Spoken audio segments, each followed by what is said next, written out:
Okay, तो अभी तक इतना एक्सप्लेन किए, समझ गए कि एमसीबी क्या है हमारा, ठीक है, इसका पर्पस क्या है और एमसीबी का एडवांटेज क्या है कंपेयर टू फ्यूज।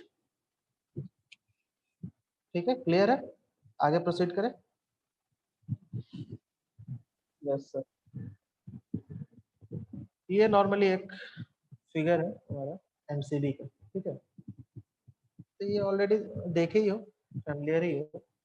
अच्छा, कोई इसमें एक चीज बता सकते हो, ये अलग अलग डिफरेंट टाइप्स के हैं, जस्ट एक नॉलेज के लिए, इंफॉर्मेशन के लिए, ठीक है।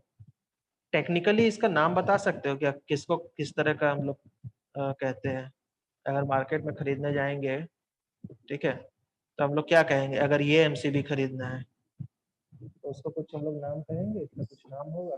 Single pole, single pole, double pole. Single pole, double pole, double pole कौन सा होगा, वो बीच वाला। ये होगा, ठीक है, ये सिंगल पोल है, ठीक है। इसका कुछ अपना एक करंट एम्पियर का रेटिंग, करंट का रेटिंग होगा, 5 एम्पियर रेटिंग हो, 10 एम्पियर हो, ठीक है, डिफरेंट हो सकता है। ये सिंगल है, ये सिंगल कोर है, ये डबल कोर, ये 3 कोर और ये 4 कोर, ठीक है। ये देखो ना, ये कितना इसका रेटिंग यहाँ पर लिखा हुआ रहता है, एमसीबी के पास में हर एक एमसीबी में एक रेटिंग लिखा होता है, उसका करंट रेटिंग क्या है, ठीक है। टाइप्स हम लोग देखेंगे लास्ट में, पहले हम लोग देखते हैं कि किसका कंस्ट्रक्शन कैसा होता है, ठीक है। कंस्ट्रक्शन की अगर बात करें तो एमसीबी अगर ओपन करते हैं हम लोग, ठीक है, तो उसके अंदर डिफरेंट कंपोनेंट्स होते हैं, ठीक है। एक होता है हमारा एक्सटर्नल केसिंग, जिसको कहते हैं हम लोग। एक्सटर्नल केसिंग क्या है, उसका जो आउटर सरफेस है, ठीक है, बेसिकली प्लास्टिक का बना होता है या हार्ड प्लास्टिक मटेरियल, ठीक है। उसका पर्पस क्या है कि उसको आउटर एटमॉस्फेयर से उसको प्रोटेक्ट करना, दैट्स इट। कोई ज्यादा मतलब कि इसका बहुत और ज्यादा इंपॉर्टेंस नहीं है, पूरे तरह से उसको कवर करना, उसके इंटरनल जितने भी कंपोनेंट्स है उसको कवर करना आउटर एटमॉस्फेयर से, ठीक है? तो वो एक्सटर्नल केसिंग। उसके बाद कॉन्टैक्ट्स, दो कॉन्टैक्ट होते हैं इसके अंदर में, एक फिक्स कॉन्टैक्ट और एक मूविंग कॉन्टैक्ट, ठीक है। ये एक सर्किट है, साथ में इसका डायग्राम, डिफरेंट कंपोनेंट्स, ये भी देखते जाओ साथ में तो क्लियर होगा। तो ये एक पूरा डिफरेंट जो कंपोनेंट्स है, ये एक पूरे आउटर केसिंग जो है उसके अंदर में पैक होते हैं, ठीक है। तो उसके अंदर में फिर ये देखो, यहाँ पर क्या है, फिक्स कॉन्टैक्ट और ये मूविंग कॉन्टैक्ट, ठीक है, ये दो कॉन्टैक्ट्स है यहाँ पर, इसी को हम लोग कहते हैं फिक्स और मूविंग कॉन्टैक्ट।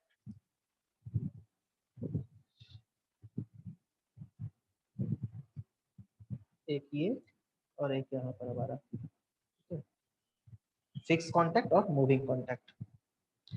इसके अलावा और क्या है यहाँ पर डिफरेंट कंपोनेंट्स में, एक है हमारा आर्क स्प्लिटर और आर्क रनर। ये क्या चीज है, आर्क स्प्लिटर और आर्क रनर। आर्क स्प्लिटर के बारे में पहले भी बताया था, इससे पहले क्लास में, क्या होता है याद है किसी को?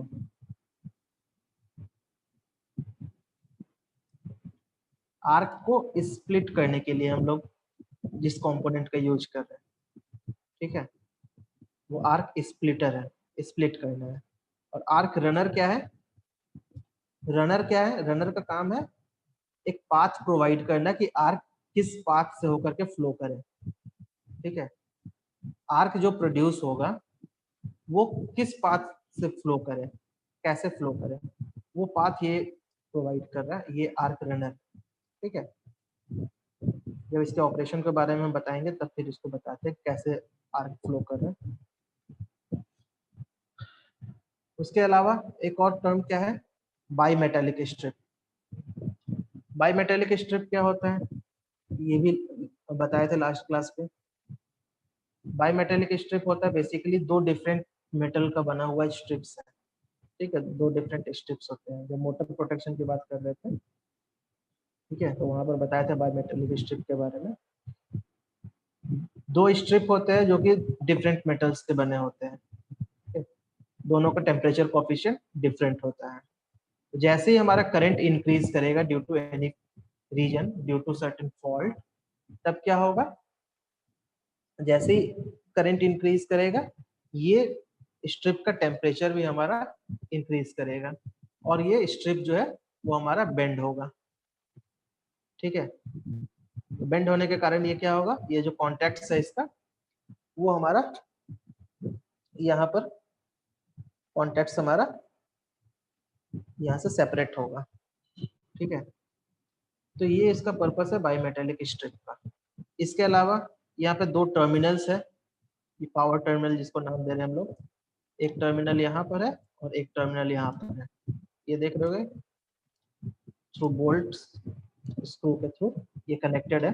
तो एक हमारा वायर, एक इनकमिंग इसको कह सकते हैं यहाँ से होगा और एक आउटगोइंग यहाँ से वायर होगा।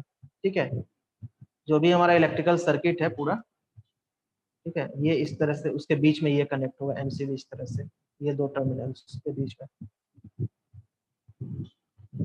उसके अलावा ये अंदर में एक है हमारा सोलिनॉइड कहे या ट्रिप कॉइल कहे इसको, या स्प्रिंग, ठीक है, जो भी कह सकते हैं। ट्रिप कॉइल, ये पूरा ट्रिप कॉइल का ये एक ऑपरेटिंग मैकेनिज्म है। ठीक है, पूरा कंस्ट्रक्शन है जो कि इसको होल्ड करके रखता है इस ट्रिप कॉइल को।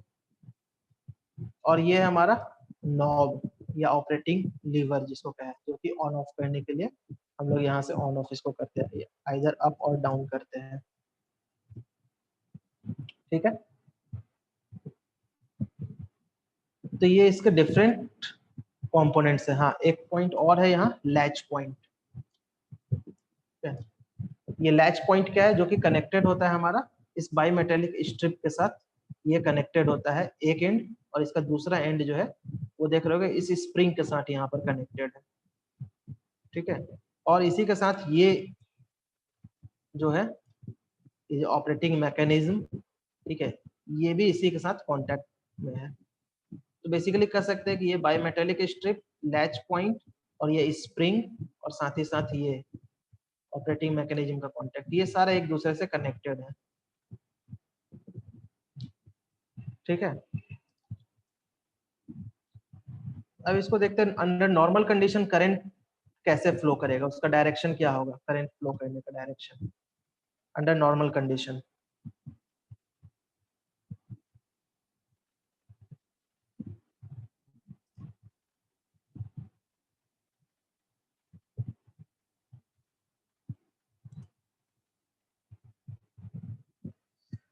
नॉर्मल कंडीशन में कैसे डायरेक्ट हमारा करंट फ्लो करेगा,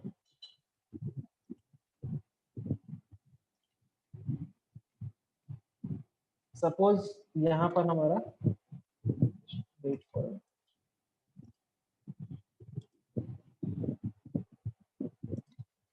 सपोज ये हमारा इनकमिंग है और यहाँ से हमारा आउटगोइंग है। ठीक है, ये इस तरह से हमारा सर्किट है कनेक्टेड, इसके बीच में है, ये इनकमिंग वायर है और ये आउटगोइंग वायर है, इन दोनों के बीच में ये एमसीबी कनेक्टेड है।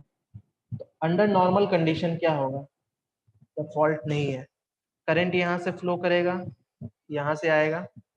ठीक है, इसके बाद कहाँ जाएगा, ये हमारा इस बायोमेटेलिक स्ट्रिप से होते हुए, लैच पॉइंट से होते हुए, साथ ही साथ ये हमारा स्प्रिंग यहाँ से होते हुए, ये मूविंग कांटेक्ट, मूविंग कांटेक्ट के बाद ये आपस में टच है, मूविंग कांटेक्ट फिक्स कांटेक्ट दोनों आपस में कनेक्टेड है। ठीक है, ये एक जो सेक्शन है ऑपरेटिंग मैकेनिज्म का, ठीक है, इसी के थ्रू आपस में टच कर रहा है और फिर ये यहाँ से होते हुए यहाँ आएगा। तो करंट इस तरह से फ्लो कर रहा है जब हमारा नॉर्मल कंडीशन में है। ठीक है, कोई फॉल्ट नहीं है। अब क्या होगा इसके बाद, अगर फॉल्ट होता है तब, फॉल्ट होगा तब क्या होगा, ये जो हमारा करंट यहाँ से आ रहा है वो हमारे बाईमेटेलिक स्ट्रिप तक आएगा। फॉल्ट हो गया, तो फॉल्ट होने के कारण क्या होगा, बाईमेटेलिक स्ट्रिप ये हमारा एक्सपेंड करेगा, बाईमेटेलिक स्ट्रिप होगा ना। करंट इंक्रीज करेगा तो टेम्परेचर उसका बढ़ेगा, टेम्परेचर बढ़ने के कारण इसका डिफरेंट टेम्परेचर ऑफ कोफिशिएंट्स है, तो इसका लेंथ इंक्रीज करेगा due to increase in temperature. ठीक है, बाईमेटेलिक स्ट्रिप का तो ये टेम्परेचर जैसे इंक्रीज करेगा, इसका लेंथ इंक्रीज किया, लेंथ इंक्रीज करने के बाद क्या होगा, ये जो लैच पॉइंट के साथ कनेक्टेड है ये हमारा ऑपरेटिंग मैकेनिज्म, ये हमारा इस तरफ मूव करेगा। ठीक है, ये यहाँ से सेपरेट होकर के मूव करेगा हमारा इस तरफ, और उसी के साथ क्या हो जाएगा, ये स्प्रिंग इनिशियली चार्ज रहता है, चार्ज रहता है इट मीन्स ये कंप्रेस रहता है, कंप्रेस किया हुआ रहता है। ये जैसे यहाँ से ऑपरेटिंग मैकेनिज्म का ये जो सेक्शन है, ये जैसे ही मूव करेगा यहाँ से, ये रिलीज होकर के स्प्रिंग डिस्चार्ज होकर के ये अपवर्ड डायरेक्शन में मूव करेगा थोड़ा सा। ठीक है, ये अपवर्ड डायरेक्शन में जैसे ही मूव करेगा तब क्या होगा, ये जो मूविंग कांटेक्ट है ये भी साथ ही साथ थोड़ा सा मूव करेगा अपवर्ड डायरेक्शन में, और ये जैसे ही यहाँ से मूव करेगा इस पर्टिकुलर सेक्शन के साथ जो यहाँ पर इसका कनेक्शन होगा, टच पॉइंट होगा, ये यहाँ से सेपरेट होकर के ऊपर की तरफ जाएगा। तो यहाँ पर क्या होगा, एक गैप हो जाएगा प्रोड्यूस, इस गैप में क्या होगा, आर्क प्रोड्यूस होगा फिर। ठीक है, यहीं पर आर्क प्रोड्यूस होगा, क्योंकि ये तो फिक्स कांटेक्ट है, ये मूव नहीं करेगा, मूव क्या करेगा हमारा ये पॉइंट, मूविंग कांटेक्ट, ये जैसे मूव करेगा ऊपर, यहाँ पर आर्क प्रोड्यूस होगा, और इस आर्क को हमारा पर्पस क्या है, अब इस आर्क को क्विंच करना, उस ये आर्क को, ये आर्क रनर एक पाथ प्रोवाइड करेगा कि ये आर्क और कहीं डिस्ट्रीब्यूट ना हो, किसी अदर सेक्शन में, किसी अदर पोर्शंस को डैमेज ना करे।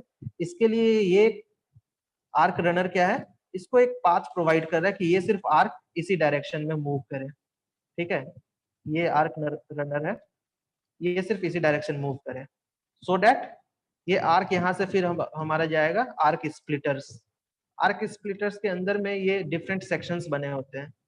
ठीक है, ये कह सकते हैं हॉलो पाइप्स जैसे होते हैं ना, डिफरेंट छोटे छोटे क्रॉस सेक्शनल एरिया के, वैसे ये आर्क इसमें मूव करेगा, और इसका आर्क को हम लोग क्या कर रहे हैं, बेसिकली इसको लेंथ के एक लॉन्ग लेंथ सेक्शन है जिसके थ्रू इसको हम लोग पास करा रहे हैं। तो जैसे लेंथ इंक्रीज करवाएंगे हम लोग तो क्या होगा, इसका रेजिस्टेंस इंक्रीज करेगा, आर इक्वल टू क्या होता है हमारा, रो एल बाई ए। तो लेंथ जैसे ही इंक्रीज करेगा तो रेजिस्टेंस इंक्रीज करेगा, तो वही हो रहा है, यहाँ आर्क का लेंथ इंक्रीज कर रहा है, दैट मींस यहाँ रेजिस्टेंस इंक्रीज कर रहा है, रेजिस्टेंस इंक्रीज करेगा तो करंट हमारा डिक्रीज करेगा। तो सो आर्क यहाँ पर हमारा इस पॉइंट तक आते आते इतना वीक हो जाएगा कि ये क्विंच हो जाएगा। ठीक है, तो ये पूरा एक ऑपरेटिंग मैकेनिज्म है हमारा कि एमसीबी हमारा कैसे ऑपरेट करता है, करंट कैसे फ्लो कर रहा है अंडर नॉर्मल कंडीशन, और जब ऑपरेट हो रहा है, कोई फॉल्ट हो रहा है, तब ये ऑपरेट होने पर कैसे वर्क कर रहा है, ये एक पूरा मैकेनिज्म है इसका, एमसीबी का। क्लियर है इसमें?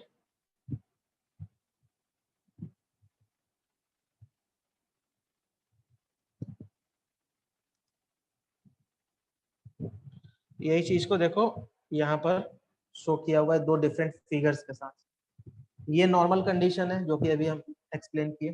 ठीक है, कनेक्शंस देखो यहाँ पर, ये इसका पावर टर्मिनल, ये बाईमेटेलिक स्ट्रिप यहाँ से कनेक्टेड है, बाईमेटेलिक स्ट्रिप से ऐसे ऐसे होते हुए करंट यहाँ से, ये लैच पॉइंट इसके थ्रू कनेक्टेड है, ये स्प्रिंग, और यहाँ से होते हुए ये मूविंग कॉन्टैक्ट, और ये कॉन्टैक्ट इसको टच कर रहा है, और यहाँ से फिर ये आ रहा है हमारा फिक्स कॉन्टैक्ट के थ्रू होते हुए यहाँ से। ये नॉर्मल कंडीशन था।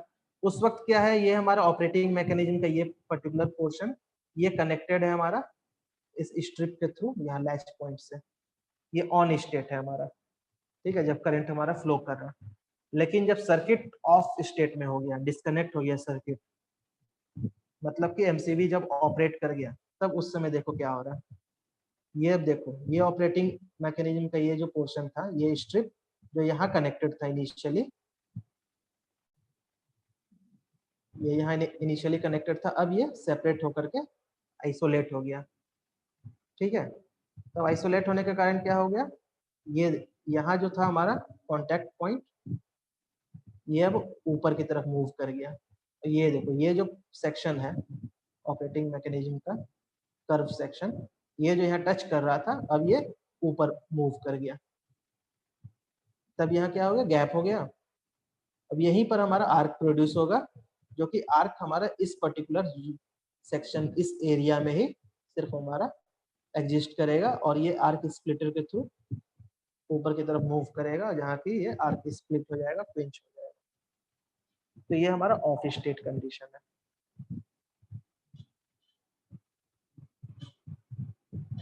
क्लियर है इसका ऑपरेटिंग मैकेनिज्म, या कुछ डाउट है तो बताओ भाई।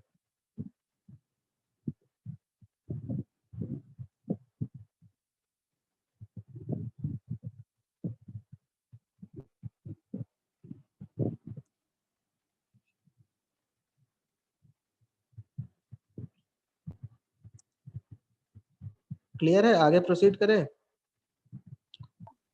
यस।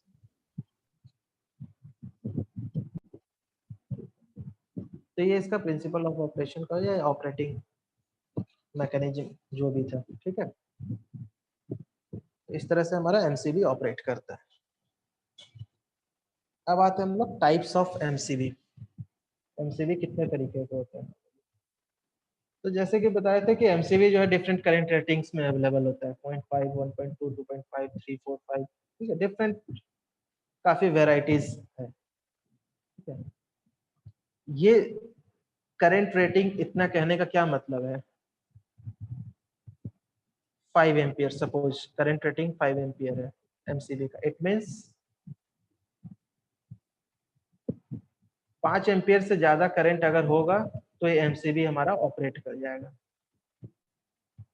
ठीक है।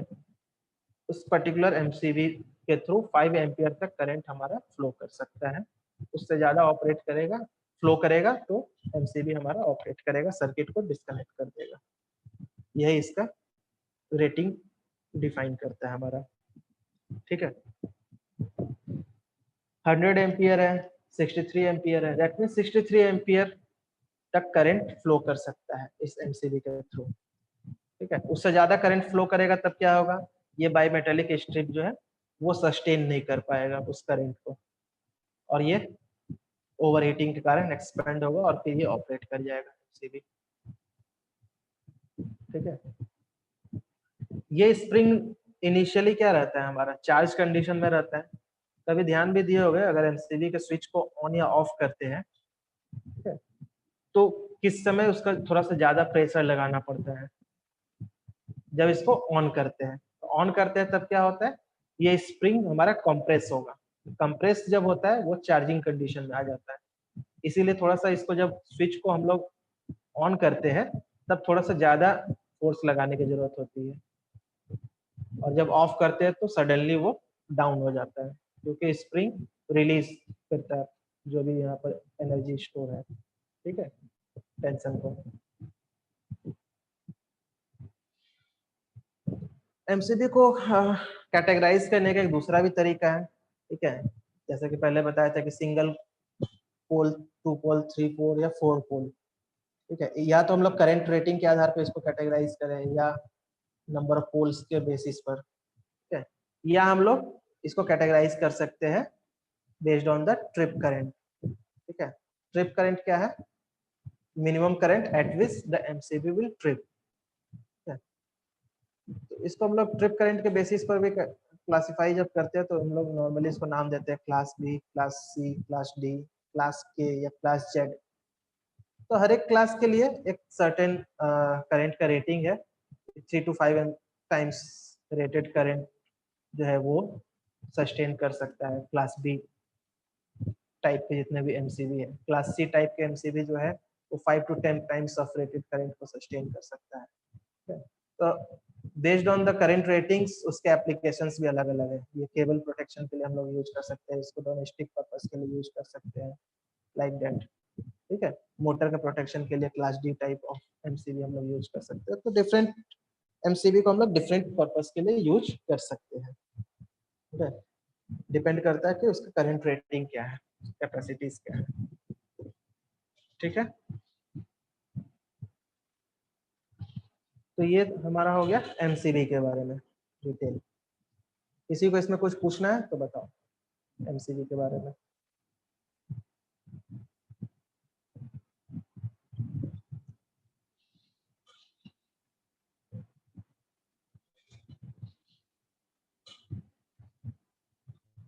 सर हाँ बताओ। सर आर्क क्वेंचिंग मैकेनिज्म फिर से बता दीजिए। आर्क क्वेंचिंग मैकेनिज्म कैसे ऑपरेट करते हैं? Yes sir.